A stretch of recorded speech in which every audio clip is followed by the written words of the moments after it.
आने वाले 15 मार्च को उत्तर प्रदेश में बहुजन समाज सियासत का केंद्र होगा।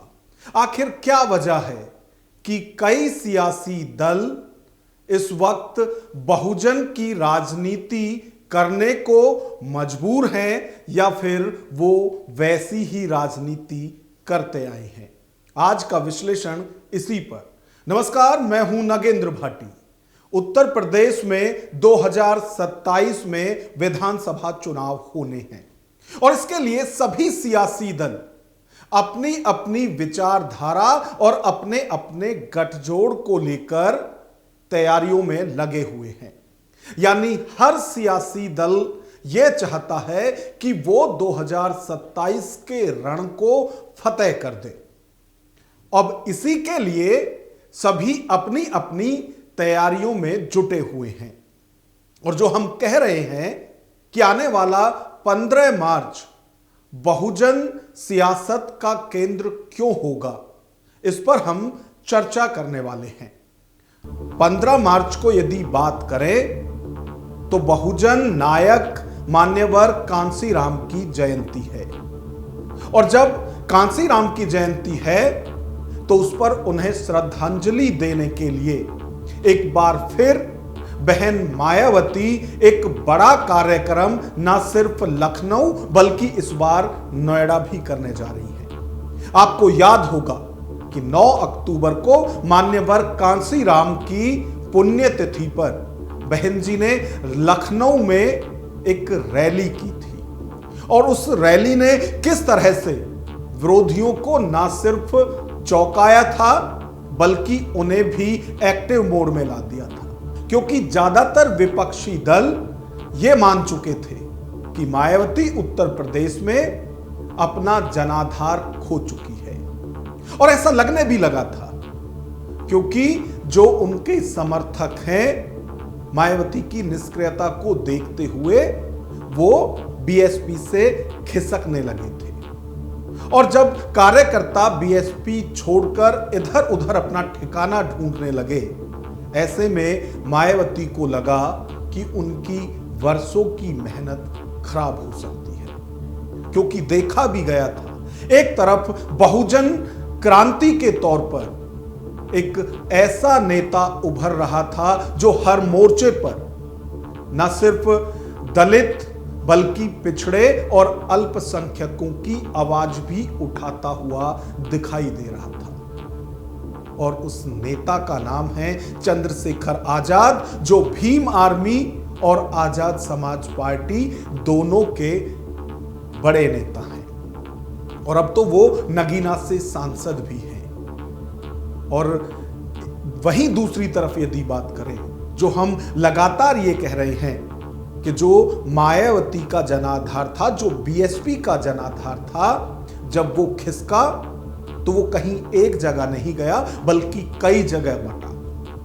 वो आजाद समाज पार्टी के साथ भी गया, वो भारतीय जनता पार्टी के साथ भी गया और 2024 के नतीजे देखें और जैसे दावे अखिलेश यादव कर रहे हैं तो वो समाजवादी पार्टी के साथ भी गया और 2024 के लोकसभा चुनाव के जो परिणाम आए उसके बाद से अखिलेश यादव भी पीडीए की सियासत करते हैं। और जो हम 15 मार्च की बात कर रहे हैं, जिस दिन बहुजन नायक मान्यवर कांसीराम की जयंती है, उस 15 मार्च को समाजवादी पार्टी भी पीडीए दिवस के तौर पर मनाने जा रही है। और जब बीएसपी के धुर विरोधी समाजवादी पीडीए दिवस मनाएंगे कांसीराम की जयंती पर, तो उसके लिए मायावती एक लंबा चौड़ा ट्वीट भी लिख चुकी है और उस ट्वीट में वो कह चुकी हैं कि अखिलेश यादव जो खुद को अब दलित हितैषी दिखा रहे हैं, एक वक्त ऐसा था कि मान्यवर कांसीराम के जीते जी भी वो और उनकी पार्टी उनका सम्मान नहीं करते थे, लेकिन अब समाजवादी पार्टी का मायावती दोगला चरित्र बता रही हैं कि जिन्होंने जीते जी सम्मान नहीं किया, जिन्होंने उनकी मृत्यु के बाद उन्हें श्रद्धांजलि नहीं दी, वो अब पुण्यतिथि पर भी श्रद्धांजलि देने के लिए कार्यक्रम करते हैं और जयंती पर तो वो पीडीए दिवस मनाने की बात कर रहे हैं। लंबा चौड़ा जो ट्वीट है वो मायावती ने इस पर किया है और अपनी नाराजगी भी जताई है और बहुजन समाज के लोगों से अपील भी की है कि वो इस तरह के झांसे में ना आए। और यदि बहन जी की बात करें तो उनका अब एक लक्ष्य जो सबसे बड़ा है वो यही है कि उन्हें उत्तर प्रदेश के मुख्यमंत्री की कुर्सी तक पहुंचना है। इसके लिए वो 9 अक्टूबर को भी अपनी पार्टी के नेताओं से लगातार यही कह रही थी कि एकजुट हो जाइए। जब पार्टी एकजुट होगी तो वो दिन दूर नहीं जब मायावती 5वीं बार उत्तर प्रदेश की मुख्यमंत्री बनेंगी, उत्तर प्रदेश की कमान संभालेंगी। पूरी उम्मीद है कि पार्टी के लोग मेरी इन सब बातों पर सही से अमल करके इस बार अपनी पार्टी बीएसपी को ही अकेले यहाँ सत्ता में जरूर लाएंगे और अपनी बहन जी को 5वीं बार यूपी का मुख्यमंत्री भी जरूर बनाएंगे। देखिए, ये मायावती और उनकी पार्टी बहुजन समाज पार्टी दोनों अच्छे से जानते हैं कि यदि उन्हें अपना सियासी वनवास दूर करना है तो उसके लिए पहले की तरह एक्टिव होना होगा। अभी यदि देखा जाए 9 अक्टूबर के बाद तो सोशल मीडिया पर तो वो और उनकी पार्टी बहुत ज्यादा एक्टिव है और जिस तरह से महज 6 महीने के अंदर 2 बड़ी रैली वो करने जा रही है। एक तो 9 अक्टूबर को पहले ही वो कर चुकी है जिसमें उन्होंने उन लोगों की बोलती बंद की थी जो खुलेआम ये कहने लगे थे कि उत्तर प्रदेश की राजनीति में मायावती अब बीती बात है। लेकिन जब लाखों की तादाद में लखनऊ में लोग पहुंचे उनकी रैली में उन्हें सुनने के लिए, तो उससे लोग ये कहने को मजबूर हो गए कि परिस्थिति चाहे कुछ भी रही हो लेकिन बहन जी आज भी बहुजन नेताओं में सबसे बड़े जनाधार वाली नेता हैं। और मायावती ये अच्छी तरह से जानती हैं कि अपने लोगों को एकजुट करके ही वो सत्ता तक पहुंच सकती है। जैसा हमने पहले भी कहा कि जब जनाधार खिसका था, जब कार्यकर्ता पार्टी छोड़ कर गए तो वो समाजवादी पार्टी में भी गए और शायद इसीलिए समाजवादी पार्टी पीडीए की सियासत करती हुई दिखाई दे रही है। तो 9 अक्टूबर को भी बहन जी ने अपने कार्यकर्ताओं को चेताया था कि जो इस तरह की बातें कर रहे हैं, जो दलितों को आज सम्मान देने की बात कर रहे हैं, उनका इतिहास मत भूलिए कि उन्होंने जब सत्ता में आए हैं दलित और दलित नेताओं के, उनके महापुरुषों के साथ क्या क्या किया है उसे याद रखें। समाजवादी पार्टी जब वो सरकार में रहते हैं तो ना उन्हें पीडीए याद आता है और ना मान्यवर श्री कांशीराम जी की जयंती और ना ही पुण्यतिथि उनको याद आती है। मान्यवर श्री कांशीराम जी के नाम पर हमने कॉलेज, यूनिवर्सिटी, अनेकों संस्थानों के नाम रखे, अनेकों संस्थानों के नाम रखे, जनहित की योजनाएं शुरू की। सारी के सारी अधिकांश जो बड़ी बड़ी योजनाएं थी वो सभी के सभी इन्होंने बंद कर दी समाजवादी पार्टी की सरकार ने। ये इनका दोगला या दोहरा चरित्र नहीं है तो क्या है? इस बार दावा ये किया जा रहा है कि जब 15 मार्च को मान्यवर कांशीराम की जयंती पर श्रद्धांजलि दी जाएगी उन्हें बसपा की तरफ से, तो उसके लिए 2 बड़े कार्यक्रम किए जाएंगे। एक नोएडा के दलित प्रेरणा स्थल पर और दूसरा लखनऊ में। लखनऊ की जो रैली है उसका संबोधन बहन जी करेंगी, बहन कुमारी मायावती वहीं मौजूद होंगी जैसे कि पहले उन्होंने लोगों से अपील की थी एकजुट होने की, सत्ता तक पहुंचने के लिए मेहनत करने की। वहीं दूसरी तरफ नोएडा में भी एक बड़ी रैली की जाएगी मान्यवर कांशीराम को श्रद्धांजलि देने के लिए। और जिस लखनऊ की रैली की हम बात कर रहे हैं, उसके लिए वहां लोगों को इकट्ठा करने के लिए बीएसपी के नेताओं की तरफ से हर जिले में, हर कस्बे में नुक्कड़ सभाएं की जा रही हैं और लखनऊ चलो का नारा दिया जा रहा है। वहीं कुछ डेडिकेटेड कार्यकर्ता ऐसे भी हैं जो किसी भी पार्टी की नींव ही नहीं बल्कि रीढ़ भी होते हैं। वैसे ही समर्पित कार्यकर्ताओं के चलते हुए ही कोई पार्टी सत्ता तक पहुंचती है।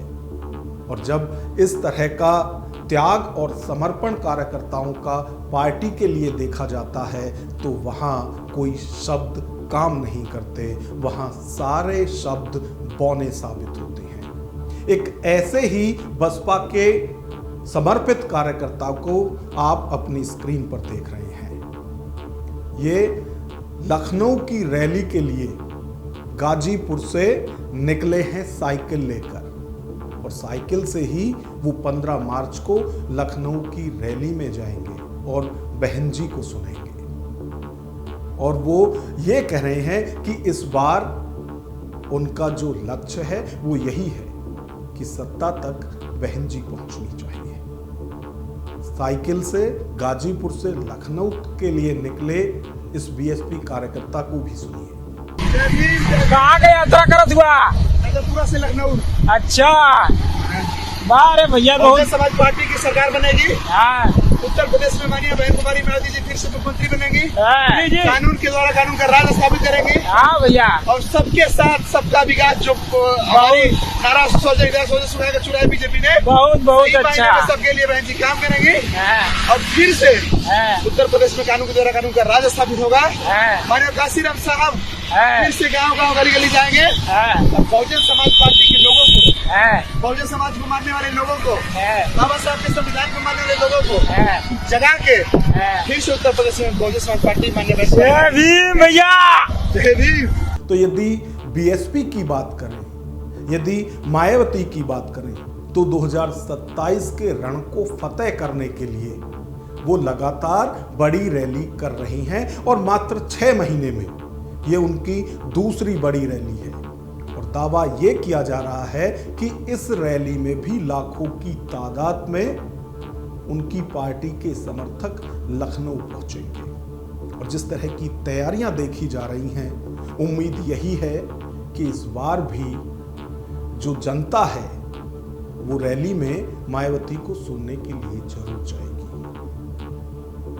तो ये बात हुई बीएसपी की, बहन मायावती की, कि वो अपना सियासी वनवास दूर करने के लिए, सत्ता तक पहुंचने के लिए अब एक्टिव मोड में है और उसके लिए लगातार रैली कर रही हैं, अपने नेताओं से, कार्यकर्ताओं से कनेक्ट भी हो रही है। वहीं दूसरे नेताओं की यदि बात करें जिनकी सियासी नैया भंवर में डगमगा रही है, उन्हें भी बहुजनों का सहारा यहां दिखाई दे रहा है। और हम बात कर रहे हैं समाजवादी पार्टी की, अखिलेश यादव की, क्योंकि 2024 के बाद से लगातार अखिलेश यादव दलित, पिछड़े और अल्पसंख्यक की बात कर रहे हैं और कई मंचों से वो कह चुके हैं कि इनके असली नेता वो खुद हैं, यानी अखिलेश यादव है। और इन लोगों को सम्मान देने वाली पार्टी सिर्फ और सिर्फ समाजवादी पार्टी है।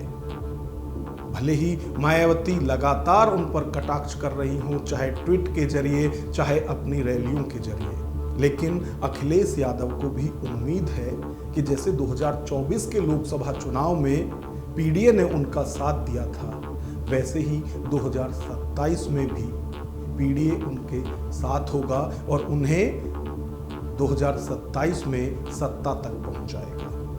वहीं एक तीसरे नेता और हैं जो लगातार बहुजन की सियासत करते हुए आगे बढ़ते हुए दिखाई दे रहे हैं और वो इतने आगे बढ़ चुके हैं कि वो संसद तक पहुंच चुके हैं। सड़क पे जो उन्होंने संघर्ष किया बहुजन के लिए, उस संघर्ष की लड़ाई को लड़ते हुए वो संसद पहुंच चुके हैं और संसद में भी लगातार दलित, वंचित और अल्पसंख्यकों की आवाज वो उठाते रहे हैं। अब चंद्रशेखर आजाद की यदि बात करें तो वो भी 15 मार्च को मान्यवर कांसीराम को श्रद्धांजलि देने के लिए उत्तर प्रदेश के बाराबंकी में एक बड़ी रैली करने जा रहे हैं। हालांकि उनकी रैली की यदि बात करें तो उन्हें अभी तक परमिशन नहीं मिली है और इस बात के लिए वो कई बार गुस्सा भी दिखा चुके हैं। और गुस्सा तो इसके लिए भी कि कई बार उन्हें चाहे सोशल मीडिया के जरिए या फिर दूसरे माध्यम से लगातार धमकियां मिल रही हैं। और यह कैसे संभव है कि एक सांसद को बार बार टारगेट कर कर कभी जान से मारने की, कभी हाथ पैर तोड़ने की धमकियां दी जा रही हैं? तो इसके लिए चंद्रशेखर यही कह रहे हैं कि इसके पीछे भी सरकार है। इन सब के पीछे सरकार है, मेरी बात को आप याद रखना। वरना आप बताओ, जिस आदमी पे गोली चली हो, जिस आदमी की हत्या का प्रयास किया गया हो, जिस आदमी को धमकी दी जाती हो, धमकी देने वाले घर में बैठे हैं और हमारे लोग परेशान हो रहे हैं बेचारे। उनकी परमिशन एक दिन पहले करते हैं, जब रैली का समय आ जाता है उनको मंच लगाने का भी सही मौका नहीं देते। ये जब से रैलियां स्टार्ट हुई, किस तरह का ये कोई सहयोग है, प्रयोग है? तो 15 मार्च वो तारीख जिसमें बहुजन समाज सियासत का केंद्र रहने वाला है, क्योंकि इस दिन बहुजन नायक मान्यवर कांसीराम की जयंती है। अब चाहे बीएसपी की बात करें, आजाद समाज पार्टी की बात करें या फिर समाजवादी पार्टी की, सभी अपने अपने तरीके से श्रद्धांजलि देने की बात कर रहे हैं। ऐसे में एक अहम सवाल उठता है कि मान्यवर कांसीराम किसके हैं? वो जिस पार्टी को वो खुद बनाकर गए, जिस पार्टी के वो संस्थापक हैं, बहुजन समाज पार्टी, वो उसके हैं? या फिर अपनी पार्टी के नाम में ही कांसीराम का नाम जोड़कर पार्टी का नाम पूरा करने वाले आजाद समाज पार्टी कांसीराम के हैं? या फिर अब जो पीडीए दिवस उनकी जयंती पर मना रही है समाजवादी पार्टी, क्या कांसीराम उनके हैं? तो ये हमारा आपसे अहम सवाल है। कमेंट बॉक्स में इसका जवाब जरूर दीजिए कि जब सियासत में बहुजन केंद्र में हो और लगातार मान्यवर कांसीराम पे सबका दावा हो, तो वो किसके हैं? यानी कांसीराम किसके हैं? बीएसपी के, आजाद समाज पार्टी के, या फिर पीडीए की सियासत करने वाली समाजवादी पार्टी के? कमेंट बॉक्स में अपनी राय जरूर दीजिए। वीडियो पसंद आई हो तो लाइक करें और इसी तरह की वीडियो देखने के लिए हमारे चैनल को सब्सक्राइब करें। नमस्कार।